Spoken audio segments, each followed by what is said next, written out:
How to write a good unit test. इससे पहले हमने यूनिट टेस्ट में 2 वीडियोस देख चुके हैं, जिसमें फर्स्ट वीडियो में हमने यूनिट टेस्ट को समझा था कि यूनिट टेस्ट क्या होता है, ठीक है। उसके बाद हमने बेनिफिट्स ऑफ यूनिट टेस्ट समझा, ठीक है। नाउ अब हम बात करेंगे कि हम एक अच्छा यूनिट टेस्ट कैसे लिखें, ठीक है। तो फर्स्ट पॉइंट कहता है to write good unit test you will need to separate your code properly.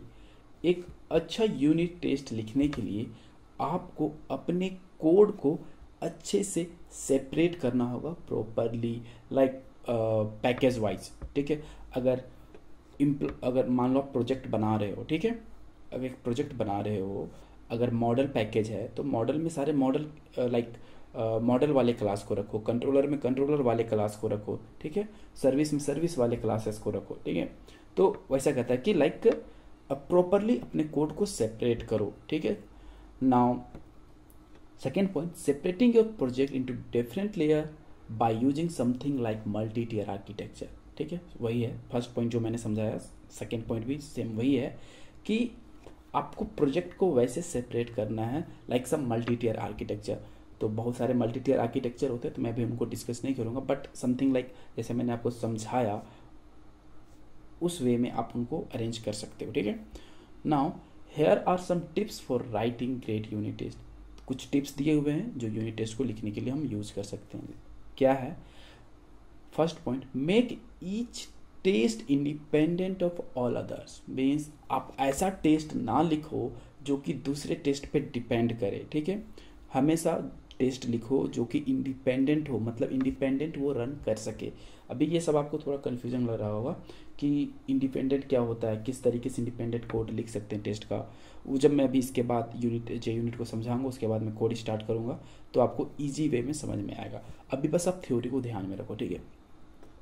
लेकिन एक पॉइंट मैं आपको समझा देता हूँ, लाइक थोड़ा सा एग्जांपल देके। लाइक अभी अब जब आप 2 नंबर जोड़ते हो, ठीक है। लाइक एक मैथ जो फर्स्ट वीडियो में मैंने आपको बताया था, मैथ नाम का क्लास लेके, उसमें 4 मेथड थे, add, subtract, multiply and divide के, ठीक है। तो ऐड वाला मेथड में सिर्फ हम 2 नंबर को ऐड कर रहे थे, ये नहीं था कि उसमें हम लाइक सब्ट्रैक्ट वाले मेथड को कॉल करके सब्ट्रैक्ट कर रहे हैं। तो क्या था कि सिर्फ सब जो भी मेथड थे वो इंडिविजुअल थे, किसी पे डिपेंडेंट नहीं थे। ऐसा नहीं था कि सब्ट्रैक्ट का आउटपुट हमें ऐड में चाहिए था या मल्टीप्लाई का आउटपुट हमें एज अ इनपुट ऐड वाले मेथड में चाहिए था, वैसा नहीं था। हर एक मेथड इंडिपेंडेंट थे वहाँ पे, ठीक है। सेकेंड पॉइंट बोलता है use A triple A pattern, ठीक है। Triple A pattern means arrange, act, assert. अब ये अरेंज, एक्ट, असर्ट क्या होता है? अब बस यही समझो कि कोड को हम अरेंज करते हैं, उस पर जो लाइक ऑपरेशन करना होता है वो परफॉर्म करते हैं।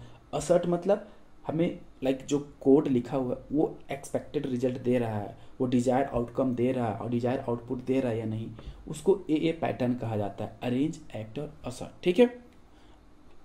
Now use descriptive name for your test. Third point है use descriptive name for your name for your test.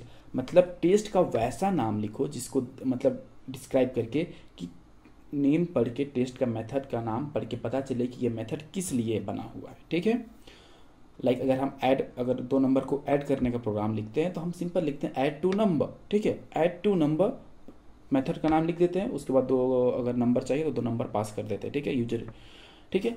Now fourth point, use assertion that are easy to read and understand. अब यहाँ पे बार बार assert और assertion आ रहा है। Assert और assertion क्या है कि लाइक ये वेरीफाई करते हैं कि हमारा मेथड प्रॉपरली वर्क कर रहा है या नहीं कर रहा है। अभी मैं असर्ट पे एक अलग से वीडियो लूँगा, ठीक है, जिसमें एक्चुअली में असर्शन एक क्लास होता है जे यूनिट के अंदर, ठीक है। एक क्लास होता है, उसमें काफ़ी सारे मेथड होते हैं। वो एक फैसिलिटी प्रोवाइड कराता है कि जिस मेथड पे आप टेस्ट लिख रहे हो क्या वो प्रॉपरली वर्क कर रहा है या नहीं। तो कोई भी चीज़ प्रॉपरली वर्क कर रहा है या नहीं, वहाँ पे हम असर्शन को यूज करते हैं, ठीक है। तो इसीलिए बोला use assertion that are easy to read and understand, ठीक है। That are easy to read and understand, ऐसा असर्शन को यूज करना है। मैंने बोला कि असर्शन एक क्लास है, उसमें काफ़ी सारे मेथड्स बने हुए हैं, ठीक है। तो हमें जैसा ज़रूरत होगा वैसे असर्शन वाले मेथड को यूज करेंगे, ताकि कोई भी अगर उस टेस्ट को पढ़े तो उसे समझ में आ जाए कि अच्छा हमें ये काम करना था, ये मेथड था, ये मेथड इस तरीके का काम करके हमें ये आउटपुट देता है। ठीक है, use mock and stub when necessary. ठीक है, अब ये मॉक और स्टब आ गया, यहाँ मॉक को हम मॉकिटो से यूज करेंगे, सेम चीज़ स्टब के लिए भी होगा। ठीक है, तो मॉकिटो को जब हम वीडियो देखेंगे तब मैं आपको इजी वे में समझाऊंगा, बट थोड़ा सा आपको समझाने के लिए मैं यही कहूँगा, मॉक उसके लिए यूज किया जाता है, मान लो कोई कोड नहीं बना हुआ है, ठीक है, किसी का इम्प्लीमेंटेशन पूरा नहीं है, बट फिर भी हम उसको यूज करना चाहते हैं, उस केस में हम मॉक को यूज करते हैं। ठीक है, उस केस में मॉक यूज किया जाता है।